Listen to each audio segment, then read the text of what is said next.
So guys, obviously I know you guys really well and we spent a lot of time together, but maybe you can describe who is Rosefellow, what makes you so successful, and what are you looking at as you look down the road for Rosefellow? Sam and I today are partners, co-presidents, founders of Rosefellow, but back in the day we were direct competitors. We disliked each other. And why? Because we were both really good at what we did. As the years, progressed, we became friends. And maturity, we became friends. Fast forward a couple of years, and we said, we should try this. And it was a leap of faith. And no investors, no parcels of land in our back pocket. We literally mortgaged everything we had and put it into this business. And said, we believe in this dream of building on spec industrial properties in the province of Quebec. In my view, and you guys would know it infinitely better than I do, but Montreal has always been, the spec build concept wasn't something that the major companies here were doing.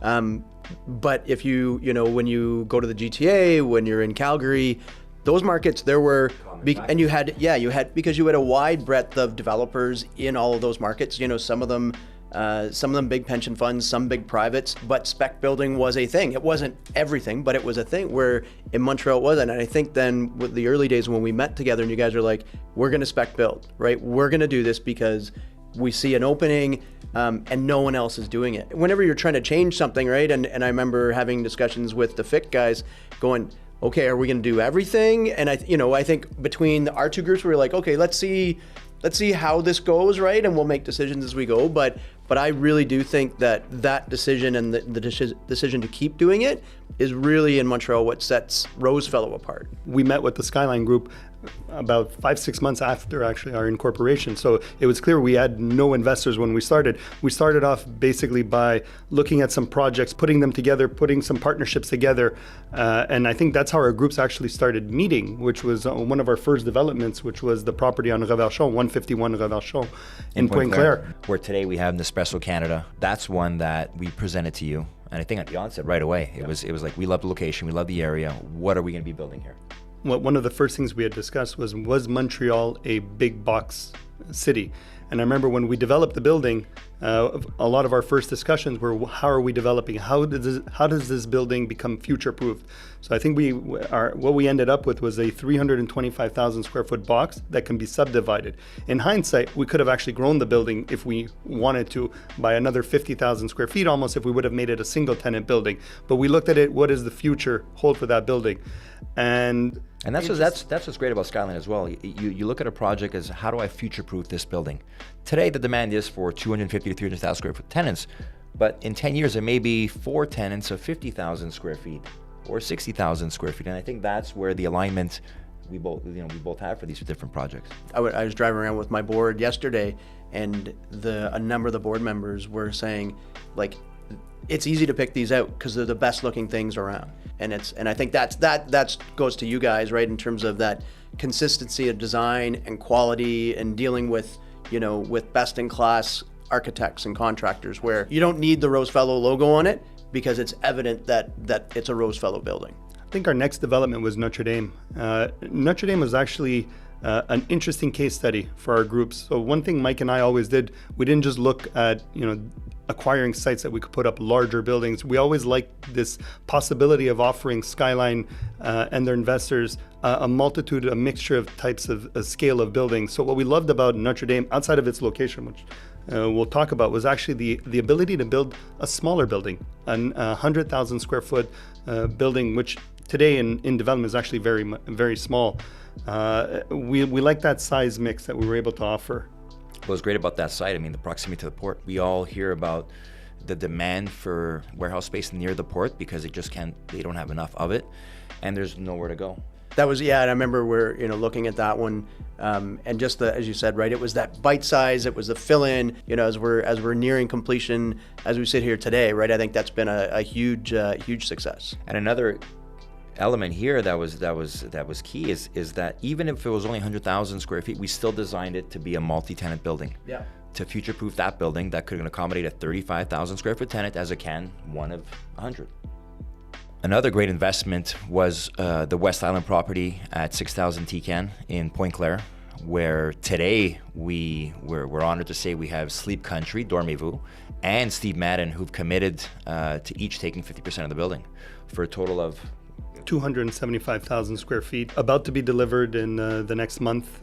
So by mid-July, we're going to be delivering keys. We saw the site itself fronting on the Trans-Canada in the West Island of Montreal, the development potential to build a 275,000 square foot building.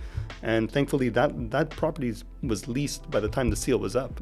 As you said, right, I think the speed at which you guys leased that building, again, pre-steel going up, just talks to the quality of the location, the visibility off of the 40. People are going to drive by that site and they're going to see the Dormez-vous logo across on the side and the red siding. It's going to be something that people are going to notice for a long time. Absolutely. And it's nice to have that in your portfolio, your group's portfolio, for many years to come. It'll always be leased. Even if these tenants eventually leave, you'll never have an issue re-renting that space. Another great story for our groups together is the acquisition Mascouche, where today we're building 320,000 square feet, 220,000 of it already being leased to Congebec. I remember getting that phone call from the owner of the site at the time and saying, listen, I've been dealing with another developer. It's too many false promises. Shake a hand, it's not going the way it's supposed to be. There's no signed purchase. I'd like to meet with you. I've heard of what Rosefellow has done in the market. Apparently, your word is gold. When you commit to a property, you close on it. And met with him on a Thursday and sat down. He presented us the property and said, this is my ask. What do you think? And I said, done. I said, I like the number. He goes, what do you mean done? I said, I will be back here tomorrow with my partner, Sam, and we will come with an LOI confirming that we're accepting that number. And within 24 hours following that, you'll have an offer on your table. 24 hours later, Friday afternoon, we were there with a signed LOI, shook his hand, and by Monday he had an offer, and we moved forward in the due diligence. And one of the asks was that we close. I think it was 45 days. It was quick. It was following that piece of paper that was duly signed, and he's called us back multiple times thereafter for other properties because we always kept our word. Again, having with Congebec committed to that building, at the beginning of the design phase, right? And now building what I understand to be the largest cold storage facility in terms of height and cube feet in Canada. And and it's a very complicated and impressive structure. And just managing that process, but not only buying the first site, but then being able to secure the site beside that, and then grow the building and get it to the point now where we're 2 months away from completion of the structure itself. I think it's a huge success story. Another great acquisition was the Kirkland property in the West Island. 1.3 million square feet, where today we're building 3 buildings on spec from 150 to 220,000 square feet. At the same time, that process was amazing. I remember when Sam and I got the initial phone call from the city of Kirkland inviting us to bid on this site, this development project, we were so excited. Nervous as well because we were competing against the other biggest developers in the city.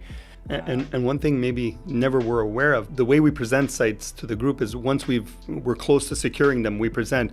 But we actually were invited to the bid process a year before we actually closed.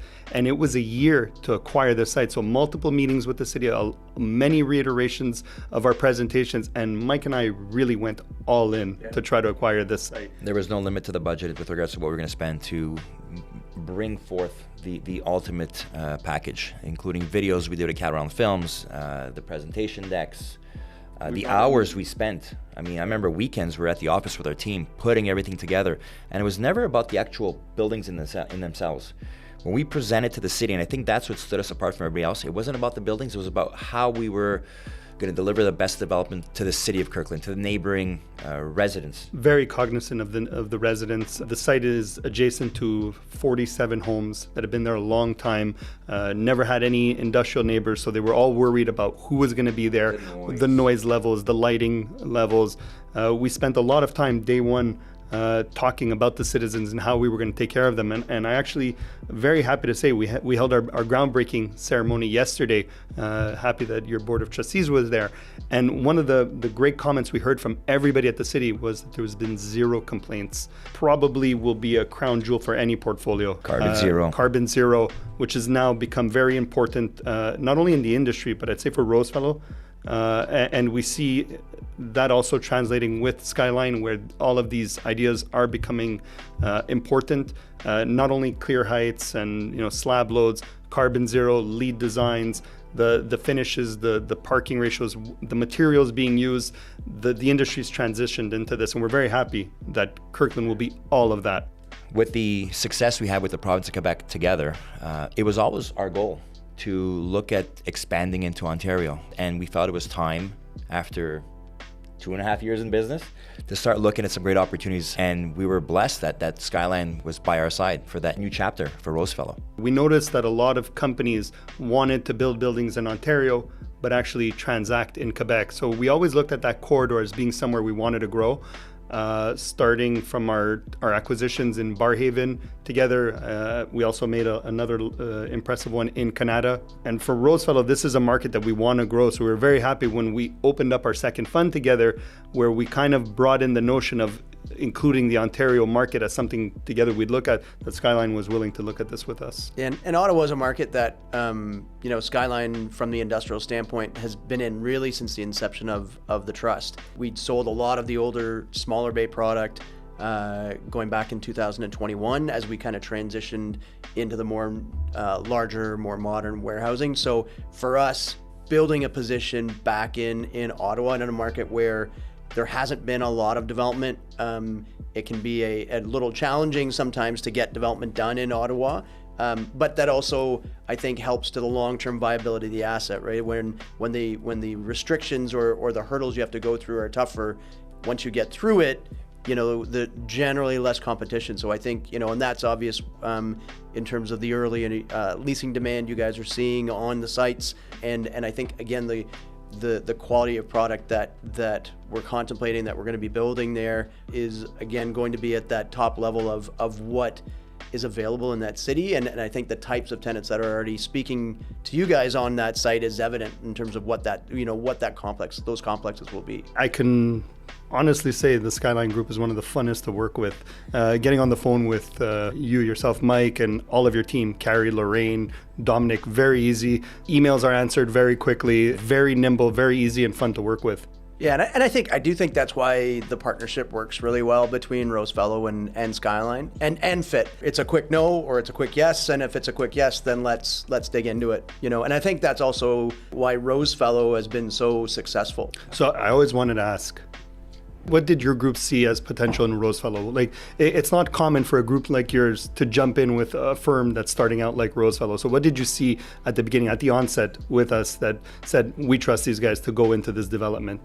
Yeah, I think we had made a decision the previous year to start to go down the development road, which we did in Calgary on a one-off basis. So it was a single project. And Mike and I had I think chatted a number of times from your previous life, trying to do stuff together when I was running the acquisitions on the multifamily side. And I think when you guys called us and said, hey, there's an opportunity here, but we got a short window to deal with it. We're going to build this up, and it's, we're not doing this for like a couple of years and then we're going to go back to doing what we're doing, right? Like, I think it was the commitment that you guys were portraying to us. And on the flip side, us too as well. I mean, it was important for us to have a long-term partner as well. It wasn't a one-off. The fact that you wanted to commit long-term and the fact that we were able to respect the promises we made to you, I think that grew that relationship. One of the things that concerned us the most when we were starting out was being tied to a group that we would end up with a lot of red tape.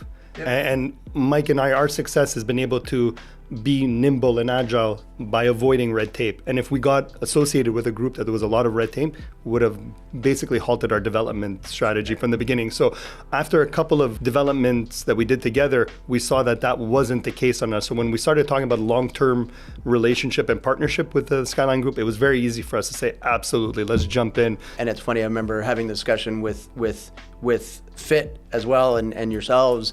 And, you know, I think from our standpoint, it's been a huge success, that partnership.